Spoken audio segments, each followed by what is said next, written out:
Hello et bienvenue dans ce nouveau concept dans podcast qui ne s'écrit pas podcast comme s'écrit podcast, mais qui s'écrit podcast avec des points entre les lettres.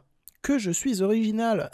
Tout d'abord, j'espère que ce nom n'est pas déjà pris pour un podcast, parce que sinon je me retrouve dans la mouise, mais aussi ce format va me permettre de vous parler plus souvent de films, que ce soit des films du présent ou des films du passé. Ça va me permettre également d'être plus régulier sur YouTube, et ça va être plus facile pour moi que faire des vidéos avec beaucoup de montage derrière. Non pas que je n'aime pas faire du montage, pas du tout, c'est juste que ça me prend un temps fou à chaque fois parce que je suis pas extrêmement doué en montage, je suis pas extrêmement rapide, mais je pense que ça sera bénéfique pour moi et ça sera bénéfique pour vous. Et surtout, j'espère que ça va vous plaire. Pour le moment, je vais gérer ce podcast tout seul.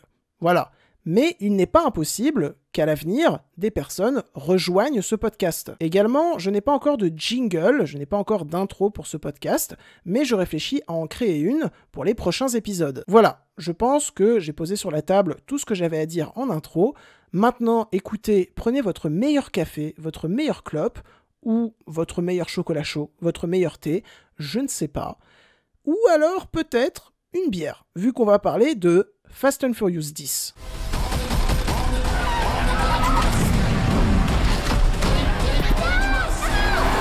Coming for you, son.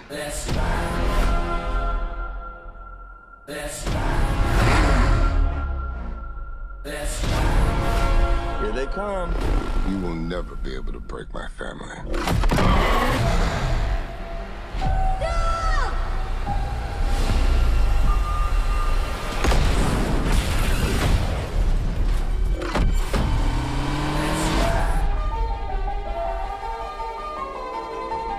Good morning, sunshine. You gotta be kidding me.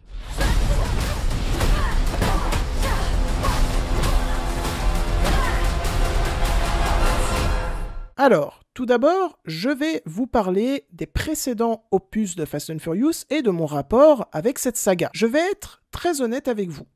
Je n'ai pas vu tous les films Fast and Furious. Je n'ai pas vu le 1, je n'ai pas vu le 2, et j'ai vu en très petite partie Fast and Furious 3. Mais pour ce qui est de Fast and Furious 4, 5, 6, 7, 8 et 9, et même Hobbs & Shaw, ça, je les ai vus et j'ai un avis dessus que je vais vous communiquer tout de suite. Fast and Furious 4 est pour moi un très bon opus de cette saga, et au-delà de ça, un plutôt bon film. Fast and Furious 5 est encore mieux.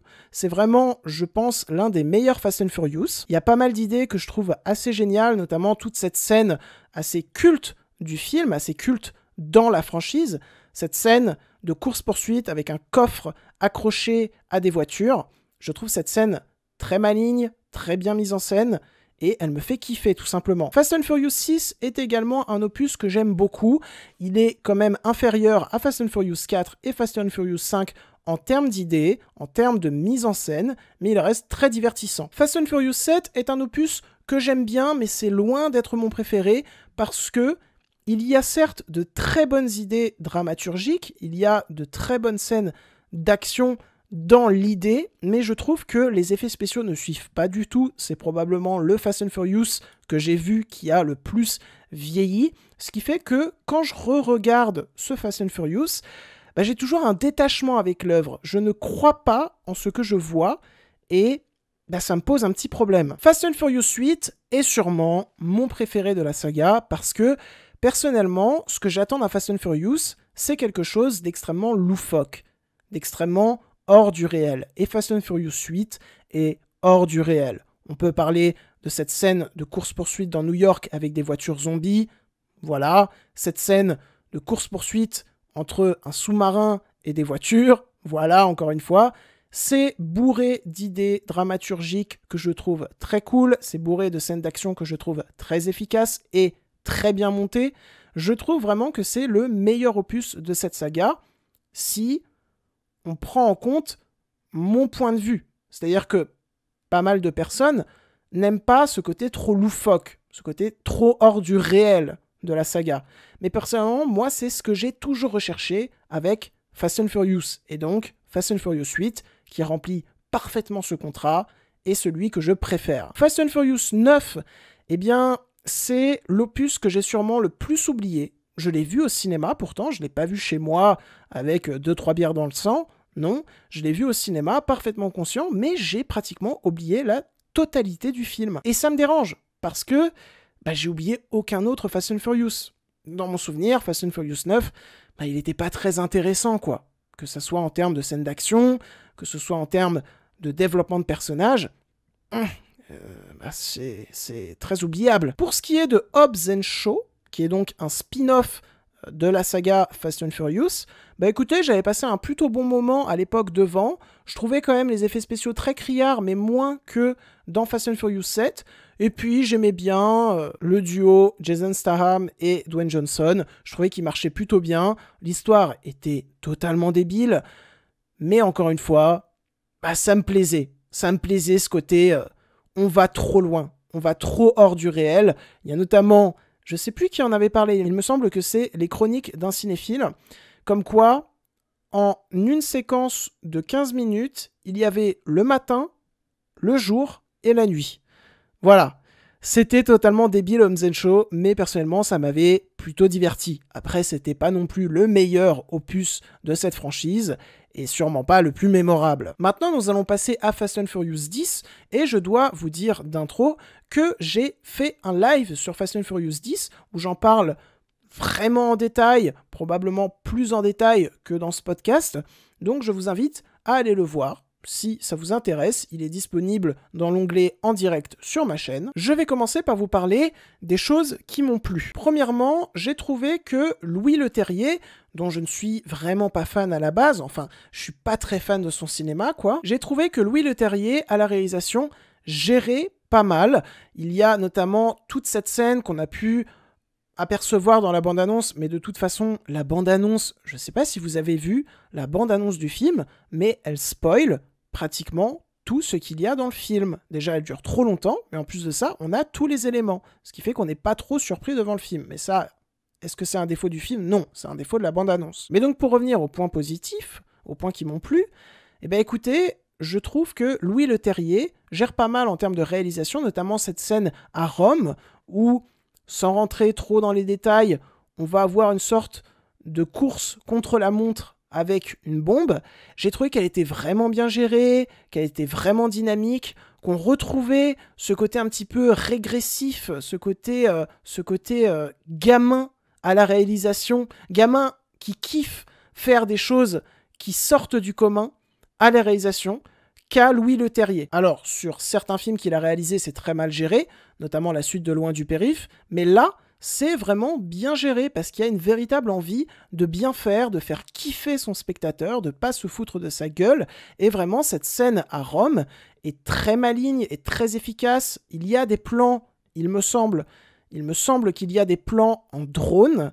Et j'ai trouvé ces plans en drone vraiment très bien cadrés, très efficaces, placés au bon moment dans le découpage. J'ai une petite théorie. Je ne sais pas si je vais dire quelque chose qui est vrai, parce que je me suis pas trop renseigné là-dessus, je vous avoue, donc si je dis une bêtise, n'hésitez pas à me le dire, mais il me semble que le drone dans les films d'action, ça a vachement été amené par Ambulance de Michael Bay. Ambulance de Michael Bay qui est un film très bien, que je vous conseille.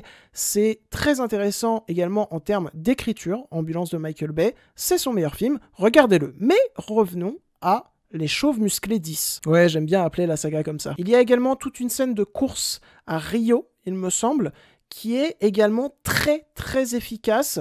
Il y a un plan que j'ai beaucoup aimé au début de cette course, en fait, juste avant que la course commence, c'est un plan qui passe de voiture en voiture en voiture en voiture, et ça raconte pas mal de choses sur les personnages, parce qu'ils ont tous un regard différent, ils disent des choses différentes à des personnages différents, et en plus de ça, en termes de technique, c'est vraiment très abouti, comme tout le reste de cette scène de course. D'ailleurs, je vais en profiter pour placer un autre point positif. Je trouve le film, en termes de technique, pas dégueu. Je sais qu'il y a des gens qui se sont un petit peu indignés de certains fonds verts, de certaines incrustations numériques, mais personnellement, rien ne m'a véritablement choqué dans Fast and Furious 10 à ce niveau. Pour continuer sur la réalisation, il y a également cette scène qui a totalement été spoilée dans le trailer, cette scène du barrage, qui est sûrement la scène la plus what the fuck que vous verrez dans ce film. Mais c'est pas what the fuck sans qu'il y ait d'idées de réalisation derrière. Pourquoi je dis ça? Parce que il y a toute une sorte de mini plan séquence. En fait, c'est pas un plan séquence, mais un long plan dans cette scène qui va passer de Vin Diesel à l'arrière de sa voiture, puis à sa croix qu'il a autour du cou, puis à son bras qui va rejoindre le volant. Je galère à expliquer, je sais même pas si c'est véritablement dans cet ordre-là que le plan se déroule. C'est un plan qui est évidemment en numérique, mais c'est un plan qui est très efficace et qui raconte pas mal de choses sur la relation qu'a Vin Diesel avec son fils et qui raconte pas mal de choses en termes de dramaturgie sur la scène. Donc voilà, pour ce qui est de la réalisation, personnellement j'ai trouvé ça très malin, très efficace. J'ai retrouvé ce côté régressif, enfantin de Louis Leterrier qui me plaît beaucoup et qui malheureusement est beaucoup trop rare dans son cinéma. Donc là-dessus, c'est tip top. Pour continuer sur les points positifs, il y a un nouveau personnage qui est introduit dans ce nouvel opus, à savoir le personnage de Brie Larson, qui est donc, il ne me semble pas que ça soit un spoiler, il me semble que ça a été dit durant la promo du film, mais la fille de Mr. Nobody. Mr. Nobody, qui était notamment présent dans Fast and Furious 7 et Fast and Furious 8, il me semble. Eh bien, je trouve que ce personnage est plutôt bien introduit. Alors certes, c'est un petit peu au forceps, mais comme toutes les introductions de personnages qu'il y a dans cette saga, mais Brie Larson a un jeu qui me plaît, elle porte des thématiques qui m'intéressent, qui seront sûrement plus développées à l'avenir, mais pour le moment, je crois en ce personnage, et il m'intéresse. Aussi, alors ça, c'est un point que je vais aborder très rapidement, mais j'ai beaucoup aimé la BO. Faut savoir que Fast and Furious, c'est un nid à BO, c'est un nid à hits, et personnellement, j'ai trouvé les hits très bons, je les écoute très souvent. Donc ça c'est cool. C'était pas le cas du 9 par exemple. Maintenant on va passer au point négatif, le scénario. Le scénario qui est haché, mais j'ai dit ça sur Twitter, le scénario est écrit par une hacheuse qui aurait pu figurer dans la saga Saw. Mais vraiment, c'est ultra haché. Le fait que les personnages soient continuellement séparés, continuellement à d'autres endroits sur la planète bleue, c'est intéressant de base, c'est intéressant. Sauf que là, c'est vraiment pas très bien géré. On se perd très souvent. Il y a des chutes de rythme qui sont assez flagrantes. Et surtout, les scènes ne s'enchaînent pas si bien que ça, quoi. Les scènes avec Vin Diesel ne s'enchaînent pas très bien avec les scènes avec John Cena. Les scènes de John Cena ne s'enchaînent pas très bien avec les scènes avec Tej, etc., etc. C'est vraiment un problème d'écriture qui m'a paru flagrant. En fait, ils ont annoncé ce film comme une première partie de finale, et le problème, c'est qu'on sent vraiment que c'est une première partie de finale. On a l'impression de voir un épisode de série, alors que Harry Potter 7 partie 1, qui était une première partie de finale, on en ressortait en se disant « j'ai vu un film ». Voilà, c'est un peu le même problème qu'avait eu Hunger Games 3. Hunger Games 3, qui était la première partie d'un final, et on sentait que c'était la première partie d'un final. C'était construit comme un épisode de série, sauf que là, les cocos, on est au cinéma. Donc on a besoin de voir un film. Mention spéciale au cliffhanger de fin, qui est l'un des cliffhangers les plus nazes que j'ai vu depuis longtemps, parce que tu connais déjà les réponses, tu sais déjà ce qui va se passer dans l'intro du 12e opus. Non, pas du 12e, du 11e. Ouais, je me perds. Aussi, le développement des personnages autres que Vin Diesel est pratiquement absent, et le développement de Vin Diesel, même s'il me parle, il est quand même pas très efficace, parce que tout est constamment répété, tout est constamment obvious, et ça me gêne parce que la saga Fast and Furious de base n'était pas si obvious que ça en termes de développement, mais plus on a avancé dans les opus, plus tout est devenu obvious. On prend le spectateur un petit peu pour un con, et ça me dérange, et j'espère que pour le 11e opus, ils vont revenir à quelque chose de plus ludique, de plus subjectif, enfin, comment dire, de plus adroit, quoi. De moins obvious, ouais, voilà. Et je voulais finir ce petit podcast avec un autre point positif.